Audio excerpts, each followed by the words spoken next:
ইলাহা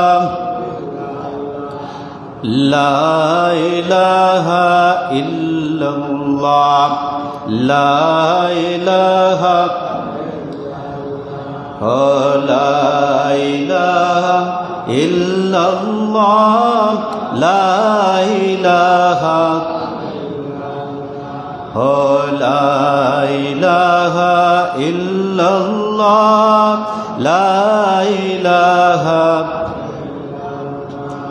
আসমানের মালিক যে আল্লাহ, জমিনের মালিক সেই আল্লাহ, পাহাড়ের মালিক যে আল্লাহ, দরিয়ার মালিক সেই আল্লাহ। লা ইলাহা লা ইলাহা লা ইলাহা ইল্লাল্লাহ লা ইলাহা ইল্লাল্লাহ লা ইলাহা ইল্লাল্লাহ মুহাম্মাদুর রাসূলুল্লাহ সাল্লাল্লাহু আলাইহি ওয়াসাল্লাম। উপস্থিত মোহতারাম সম্মানিত মুসল্লিয়ানে কেরাম, মুরব্বিয়ানে আযম, যুবক বন্ধুরা, পর্দানিশীন মা ও বোনেরা, আমরা আল্লাহ পাক রব্বুল আলামিনের দরবারে লক্ষ কোটি শুকরিয়া আদায় করি যে আল্লাহ তাবারক তাআলা আজকের এই পবিত্র জিলকদ মাসের দ্বিতীয় জুমআতে দুনিয়ার বিভিন্ন ধরনের ঝামেলা থেকে মুক্ত করে আল্লাহ রাব্বুল আলামিন দয়া করে মায়া করে আমাদেরকে আগে আগে মসজিদে এসে আল্লাহ রাব্বুল আলামিন জুমআর 2 রাকাত ফরজ নামাজ পড়ার পূর্বে কোরআন হাদিস থেকে কিছু কথাবার্তা শোনার তৌফিক দান করেছেন।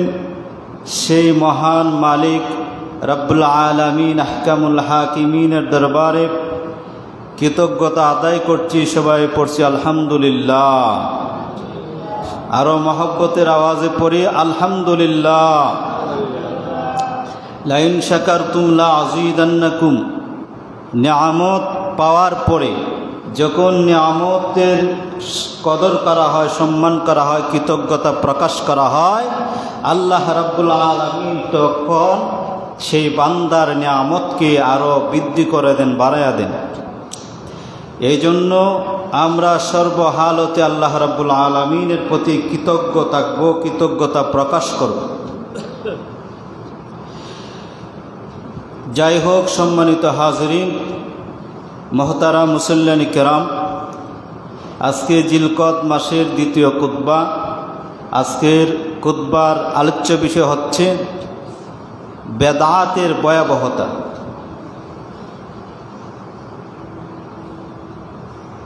বেদাত করলে কি গুনাহ, কি আযাব, সে সম্পর্কে আজকের খুতবার আলোচনা। আমরা শুধু শুনি বেদাত বেদাত, কিন্তু বেদাত কি তা বুঝি না। না বোঝার কারণে আমরা জেনে না জেনে, বুঝে না বুঝে আমরা অনেক সময় বেদাত করি।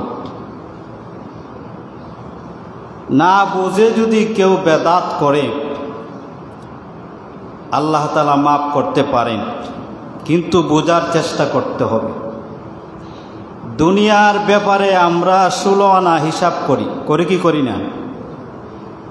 দুনিয়ার ব্যাপারে 16 আনা হিসাব আমরা বুঝি। দুনিয়ার সব দেখি, কিন্তু আসল কি দুনিয়া না পরকাল জান্নাত? কোনটা আসল?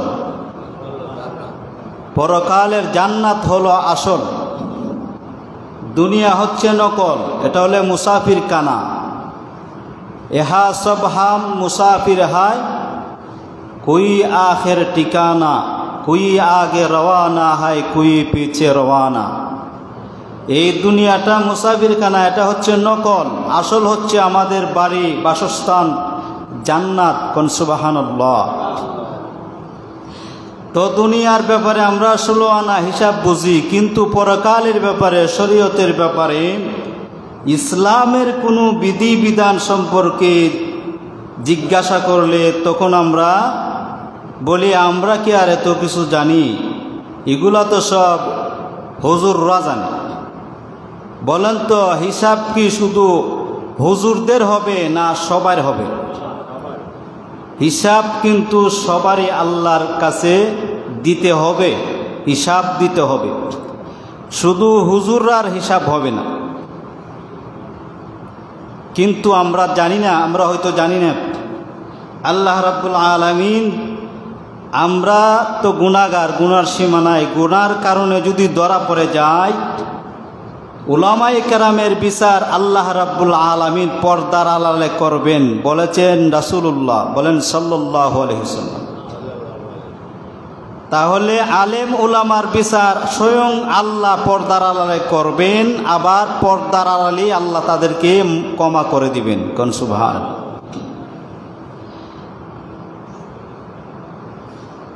আমরা শরীয়তের, ইসলামের কোনো বিধিবিধান আসলে বলি যে এগুলো তো হুজুররা জানে, আমি তো আম মানুষ, আমি তো এত কিছু জানি না। আরে বাবা, আপনি জানেন না, আপনি তো মুসলমান, আপনার তো জানার দরকার। দরকার না? দরকার না? জানার দরকার না? দরকার না? আপনি তো মুসলমানের সন্তান। হিসাব তো শুধু আলেম উলামার হবে না, হিসাব তো সমান তালে সবার হিসাব হবে। তাহলে দুনিয়ার ব্যাপারে যদি আমরা এত 16 আনা হিসাব করি, পরকালের ব্যাপারে কেন আমরা এত উদাসীন? আমাদের আসল জিনিসের জন্য ব্যাপারে কেন আমরা এত উদাসীন? কেন আমরা এত বহিল? পরকালের ব্যাপারে কেন আমরা এত অজ্ঞ থাকব? আপনি মুসলমানের সন্তান, শরীয়তের বিধিবিধান জানাটা আপনার জরুরি। একজন মুসলমানের দাইমি ফরজ যদি জিজ্ঞাসা করি, শতকরা 80% লোক মুসলমানের দাইমি ফরজ কয়টা বলতে পারবে না। ঠিক না ঠিক? দাইমি মানে সর্বদাই, সব সময় ফরজ। একজন মুসলমান পুরুষের উপরে দাইমি ফরজ হচ্ছে 3টা। বলেন দাইমি ফরজ কয়টা? সারা জীবন মনে রাখবেন, মুসলমান পুরুষের দাইমি ফরজ হচ্ছে 3টা। 1 নাম্বার হচ্ছে সর্বহালতে ইমানের উপরে তাকা, সর্বাবস্থায় ইমানের উপরে তাকা। এমন কোনো কথা না বলা, এমন কোনো আমল না করা যে কথা বা আমলের কারণে ইমান থেকে আমরা বের হয়ে যাই, খারিজ হয়ে যায়। এই জন্য মুসলমান পুরুষের দাইমি ফরজ হচ্ছে 3টা। এর মধ্যে 1 নাম্বার হচ্ছে সর্ব অবস্থা ইমানের উপরে তাকা। 1 নম্বর কি? সর্ব অবস্থা ইমানের হালতে তাকা। 2 নাম্বার হচ্ছে সতর ডেকে রাখা। 2 নম্বর কি?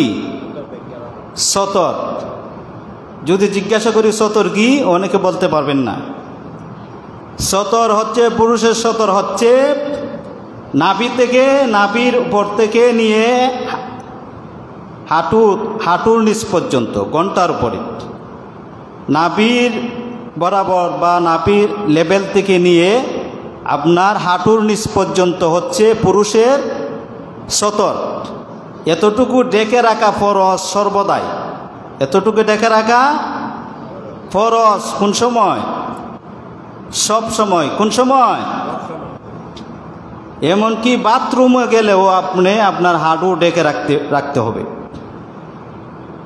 অনেকে বাথরুমে গেলে হাঁটু উপরে কাপড় তুলে নেয়, এটা কি ঠিক না বেঠিক? এটা ঠিক, এটা ঠিক। ও তুলে এটা ঠিক, কিন্তু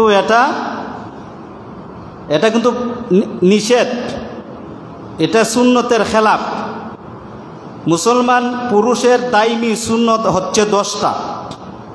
আগে ফরজটা বলি। ফরজ কয়টা বলছি? 3টা। 1 নম্বর সর্বদা ইমানের হালতে থাকা।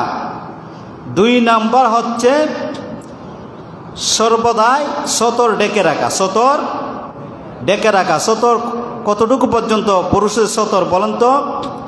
নাভি থেকে হাঁটুর নিচ পর্যন্ত। নাভি থেকে হাঁটুর নিচ পর্যন্ত একজন পুরুষের সতর ডেকে রাখা সর্বদাই ফরজ। 3 নম্বর হচ্ছে পুরুষেরা যারা তাদের অধীনে যে সমস্ত নারীরা, মহিলারা, মা বোনেরা আছে, স্ত্রী আছে, তাদেরকে পর্দা রাখা একজন পুরুষের উপরে, দায়িত্ববান পুরুষের উপরে ফরজ। মা বোনদেরকে পর্দা রাখা একজন সাবালেগ পুরুষের উপরে ফরজ। তাহলে দাইমি ফরজ 3টা। সর্ব অবস্থায় ইমানের উপরে থাকা। 2 নম্বর হচ্ছে সর্ব অবস্থায় চতর ডেকে রাখা। 3 নম্বর হচ্ছে মা বোনদেরকে পর্দার ভিতরে রাখা। এখন চিন্তা করেন, এই 3টা দাইমি ফরজ থেকে আমরা কে কতটা আদায় করছি?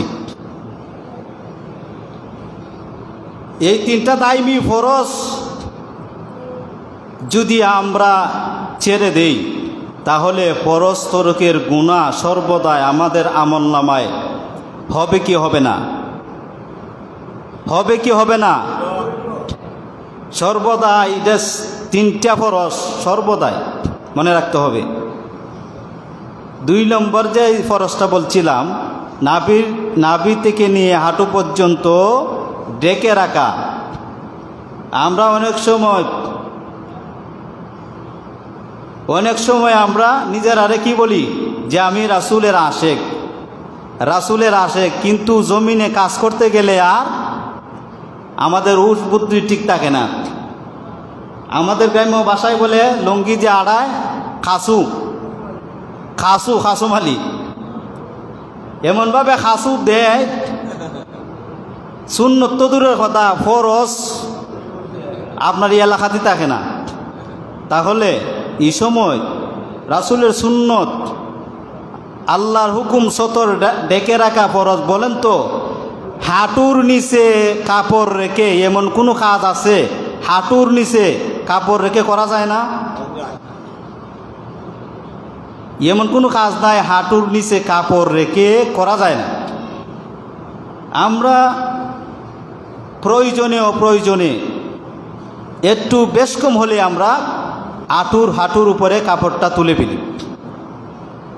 এই যে হাঁটুর উপরে কাপড়টা তুললাম, সাথে সাথে আমার আমলনামায় ফরজ তরকের কবিরা গুনাহ লেখা হচ্ছে। বলেন নাউজুবিল্লাহ, বলি নাউজুবিল্লাহ। একজন মুমিন, রাসূলের প্রেমিক, আল্লাহ রাসূলের খাঁটি উম্মত, একজন মুমিন বান্দা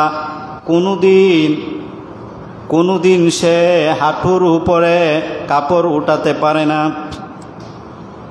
সংসারের যত ধরনের ব্যস্ততা আসুক না কেন, যত ধরনের ঝামেলা আসুক না কেন, একজন খাঁটি রাসূলের উম্মত, আল্লাহর মুমিন বান্দা কোনোদিন জেনে শুনে হাঁটুর উপরে কাপড় উঠাতে পারে না, ফরজ লঙ্ঘন করতে পারে না। ঠিক না বেঠিক?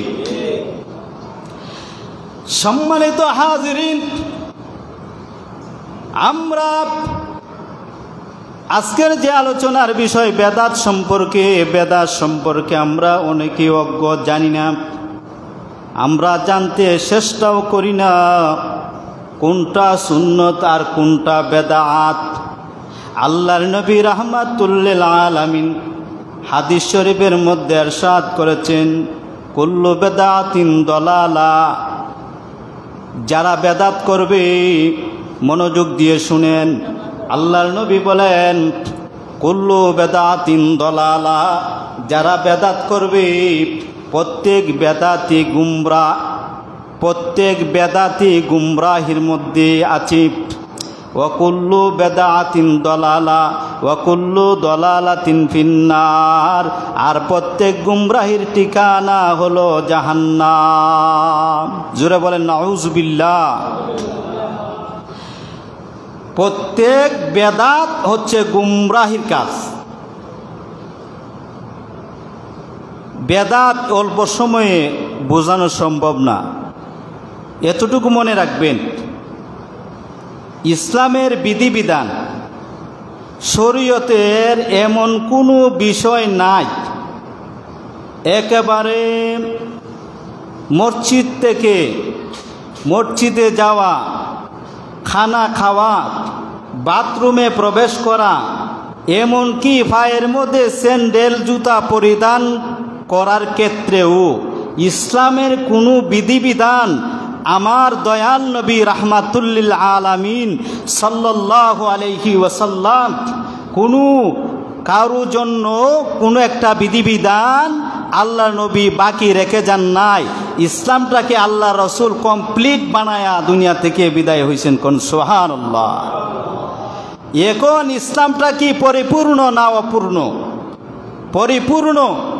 ইসলামের একেবারে জুতা পায়ে দেওয়া থেকে নিয়ে কোনো বিধান বাকি নাই, অস্পষ্ট নাই। সমস্ত বিধিবিধানগুলো আল্লাহ রাব্বুল আলামিন আমাদের নবী রাহমাতুল্লিল আলামিন নবীজির মাধ্যমে শরীয়তের সমস্ত বিধিবিধানগুলো আল্লাহ রাব্বুল আলামিন আমাদেরকে আমাদের নবীর মাধ্যমে শিক্ষা দিয়ে গেছেন পরিপূর্ণভাবে। কোন সুবহানাল্লাহ।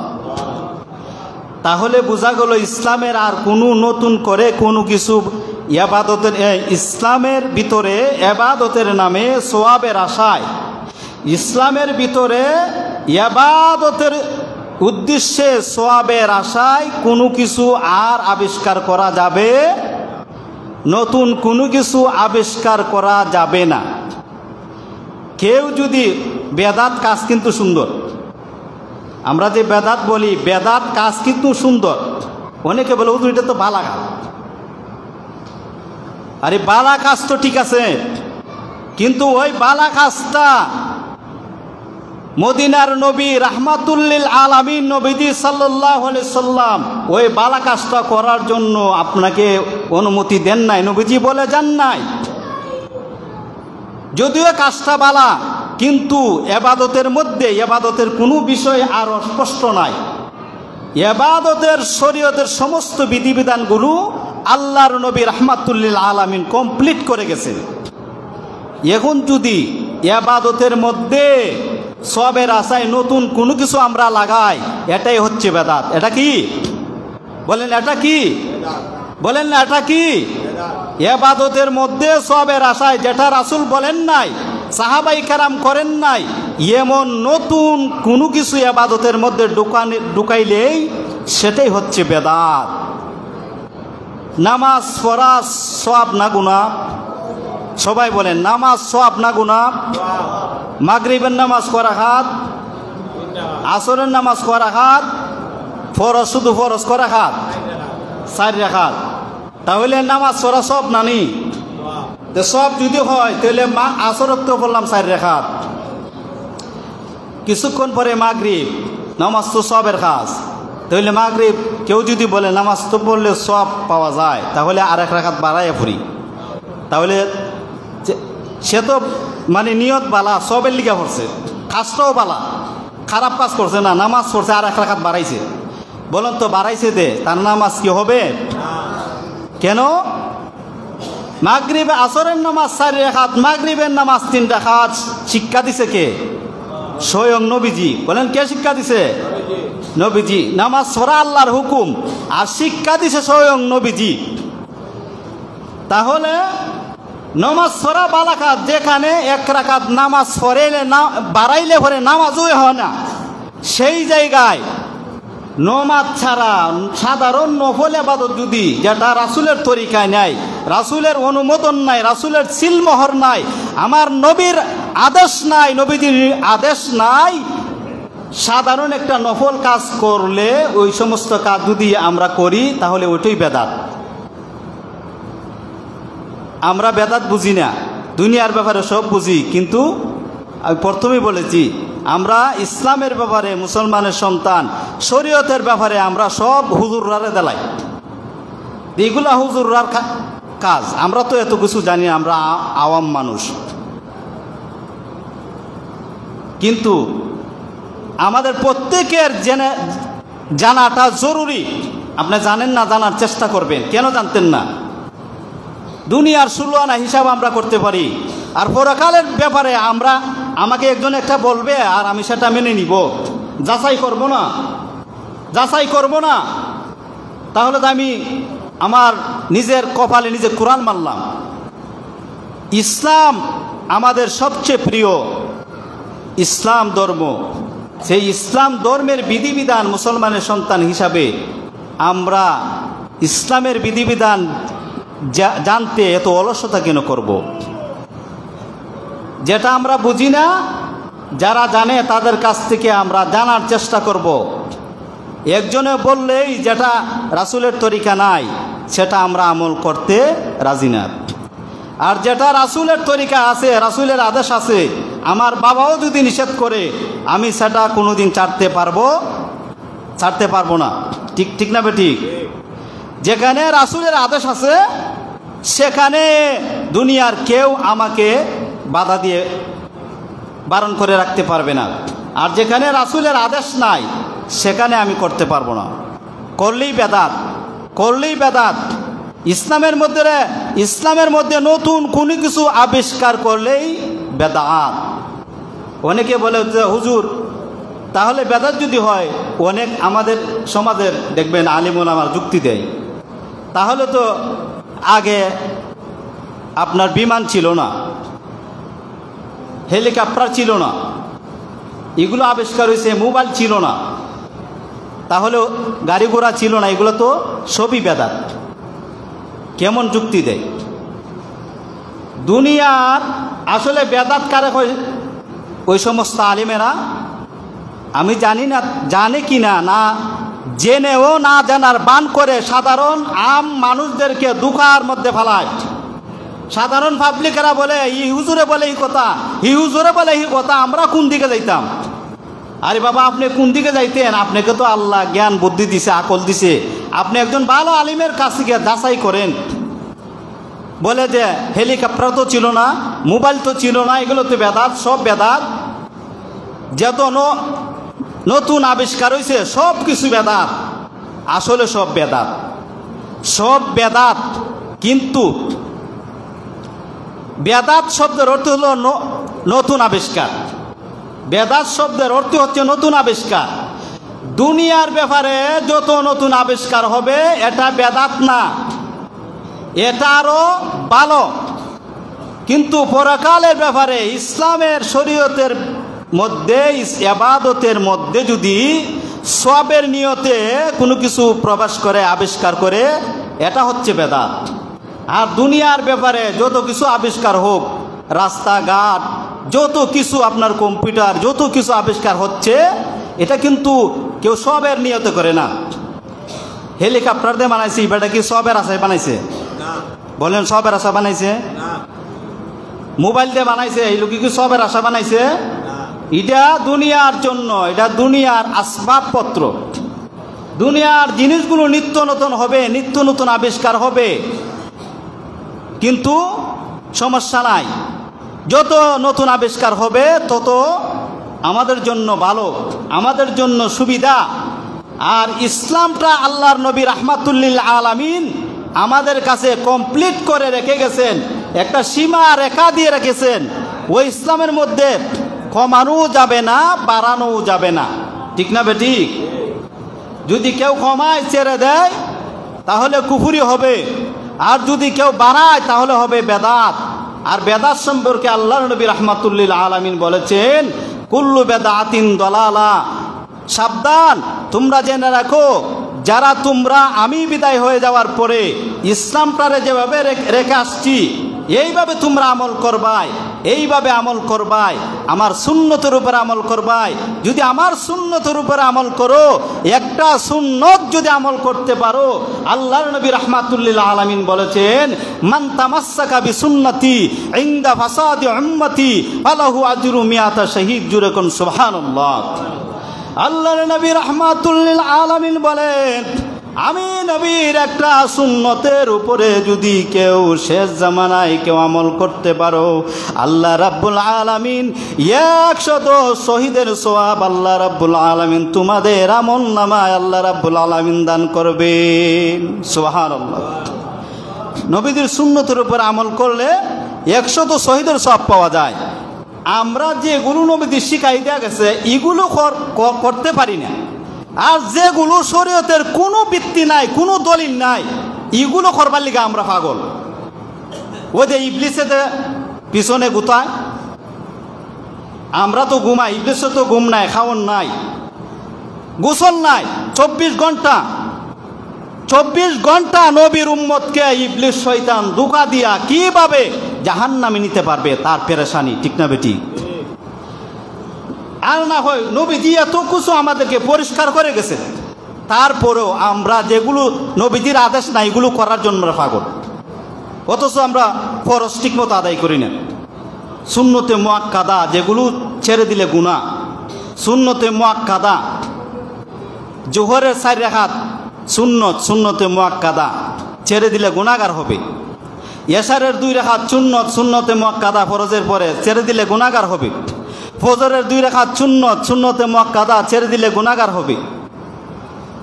আমরা সুন্নত আমল করি না, কিন্তু যেগুলো কোনো দলিল নাই, ভিত্তি নাই, কোনো জাল হাদিসও নাই, এগুলা লই আমাদের এলাকায় বায়ে বায়ে ঝগড়া, ঘরে ঘরে ঝগড়া। বলেন কথা ঠিক না বেটি? আসলে ঝগড়া থাকবে না যদি আমরা সচেতন হই, যদি আমরা ইসলামটাকে বোঝার চেষ্টা করি। ইসলামের কোনো কিছু অস্পষ্ট নাই, কোনো কিছু অস্পষ্ট নাই, সব কিছু পরিষ্কার করে দেওয়া হয়েছে। বেদাত যদি করেন, শুনেন, বেদাত যদি করেন আপনার উপরে 5টা আযাব হবে। 5টা আযাব শুনেন, যারা বেদাত করবে, যেগুলো রাসূলের আদেশ নাই, বেদাত যারা করবে, শুনে রাখেন 5টা আযাব আপনার হবে। নবীজি বলেছেন, 1 নাম্বার, যারা বেদাত করবে, যেটা করার জন্য রাসূলের আদেশ নাই, যারা বেদাত করবে তার ওই বেদাতির তওবা নসিব হবে না। মরণের আগে কি হবে না? তওবা নসিব হবে না, কারণ তওবা করবে না।